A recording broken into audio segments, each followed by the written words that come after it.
Construction is one of the most hazardous industries in the world, but most serious injuries do not come from rare or unexpected events. They come from hazards that are already visible, already known, and often ignored. This session will walk through the top 10 construction safety hazards. For each one, the explanation will follow the HIRAC process: hazard identification, risk assessment, risk control. As each image appears, the question is simple: would this hazard be controlled or accepted on your site?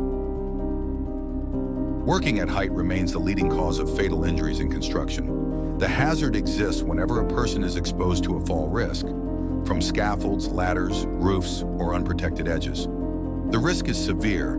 A fall from height can result in permanent disability or death, even from relatively short distances. Effective controls begin with elimination and engineering. Can the work be done at ground level? If not, guardrails, covers, and properly designed scaffolding must be installed. Administrative controls include permits, supervision, and training. Personal protective equipment, such as harnesses, is the last line of defense, not the first. Moving objects create struck-by hazards that often occur without warning. These include swinging loads, moving vehicles, cranes, and equipment under operation. The risk involves crush injuries, fractures, or fatalities, especially when workers enter blind spots or load paths. Controls require planning. Exclusion zones must be established and enforced. Spotters and signalers must be trained and positioned correctly. When people and equipment share the same space, risk increases unless movement is controlled. Slips, trips, and falls are often viewed as minor hazards until they result in lost time injuries. The hazard includes uneven surfaces, trailing cables, poor housekeeping, and wet or oily floors. The risk includes fractures, sprains, and secondary injuries caused by falling onto tools or equipment. Controls are simple but must be consistent. Good housekeeping, proper lighting, clear walkways, and suitable footwear. A clean site is not just organized, it is safer. Noise is a hazard that damages slowly and permanently. High-noise tools and machinery expose workers to hearing loss over time. The risk is irreversible hearing damage, often unnoticed until it is too late. Controls should focus on engineering, quieter equipment, isolation, and maintenance. Exposure time should be limited through job rotation. Hearing protection is required, but only after higher-level controls have been applied. Electrical hazards include live wires, damaged cords, improper grounding, and energized equipment. The risk ranges from electric shock and burns to fatal electrocution. Controls include lockout and tagout, inspections, grounding systems, and restricting work to qualified personnel only. Electricity does not allow for shortcuts. Control must be absolute. Machinery-related injuries often occur during routine operations, not emergencies.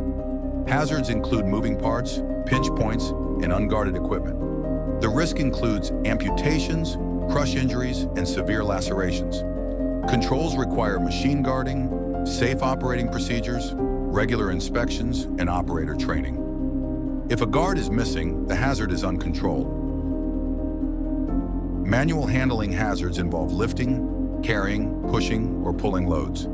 The risk includes musculoskeletal injuries, particularly to the back, shoulders, and knees.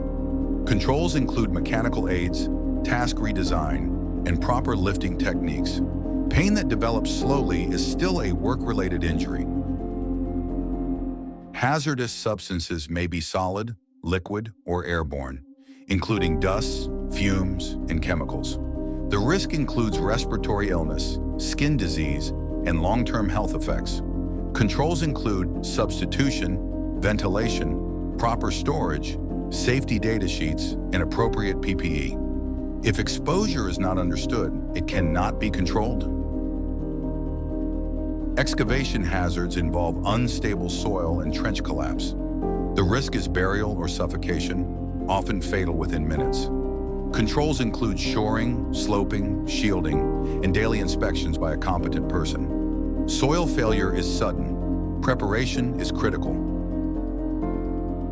Fatigue is a hazard that affects judgment, reaction time, and decision-making. The risk is increased errors, unsafe acts, and incidents across all tasks.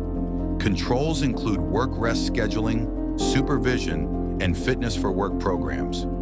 Many incidents begin long before the task starts.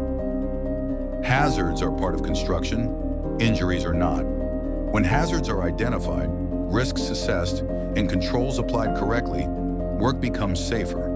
HIRAC is not paperwork, it is professional risk management in action.